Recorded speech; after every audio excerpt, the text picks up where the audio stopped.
Voilà l'image que présente ce lundi matin le ministère de l'Information et de la Communication. Dans la cour, des véhicules, des meubles et autres biens tous saccagés. Au rez-de-chaussée, tous les bureaux ont été pillés. À l'étage, les mêmes réalités, les ordinateurs, les cassettes, les archives, les papiers éparpillés, les dossiers, c'est le désordre total. Le bureau du ministre n'a pas également échappé à ce vent.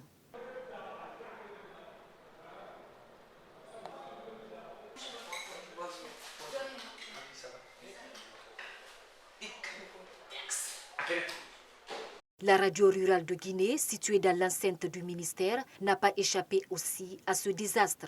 Un dégât énorme que regrette le directeur général adjoint des radios rurales de Guinée dans un état de choc. Le matin, je suis venu jusqu'au niveau de Donka. Au carrefour là-bas, un ami m'a appelé, il dit « Ah, où tu es ?» Il dit « Ah, je suis en route, je viens au bureau. » Il dit « Hey, nous, on a trouvé vos bureaux là, tout est saccagé. » Il dit « Comment ça ?» Je suis venu, effectivement, ce que le gars m'a dit, je suis venu trouver, c'est pire que ça. Le bureau, tous les documents de la radio rurale presque étaient là. Tous les bureaux, à commencer le directeur général adjoint ici. Tous les compartiments, tous les bureaux ici ont été complètement saccagés. Ici, c'est l'information. Tous les documents qui se passent au niveau de la communication et de l'information, c'est ici qu'on les trouve. Mais si vous détruisez complètement les archives, comment vous allez vous développer ?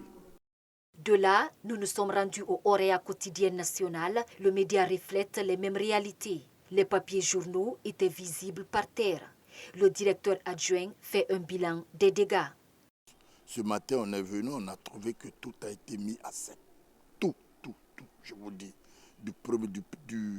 Du rez-de-chaussée au premier niveau, passant par le deuxième niveau, tous les bureaux, tous les placards, tous les ordinateurs, les splits, l'équipement du bureau, tout a été emporté. Même les équipements de travail, je vais parler d'ordinateurs, d'imprimantes, les papiers, les disques durs, les archives ont été mis dans la boue, l'eau versée là-dessus. Les vitres ont été cassées. Alors je me dis, c'est pire que de voir un bureau administratif, un quotidien national à cet état. C'est vraiment décevant.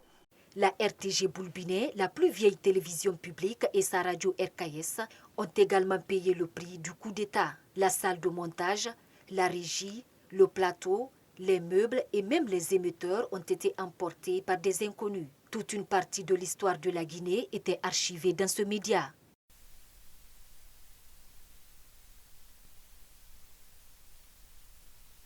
Pour le moment, les responsabilités ne sont pas situées. Ces deux responsables, tous absents lors des dégâts, se fient sous les propos des témoins qui pointent un doigt accusateur aux militaires et à la population. Bon, ils disent que vraiment, ce n'est pas que c'est les militaires qui sont venus. Les militaires ont donné le ton et la population a suivi. C'est tout. C'est ce que j'ai appris des gens. Ben écoutez, nous n'avons pas mené d'investigation là-dessus pour situer la responsabilité, parce que les témoignages, ça se dit de part et d'autre. Est-ce que c'est les militaires? Est-ce que c'est la population riveraine? Est-ce que c'est les gens qui sont venus de la mer, puisqu'on est riverain de la mer? A rappeler que ces dégâts sont parvenus après la prise du pouvoir par le CNRD en Guinée.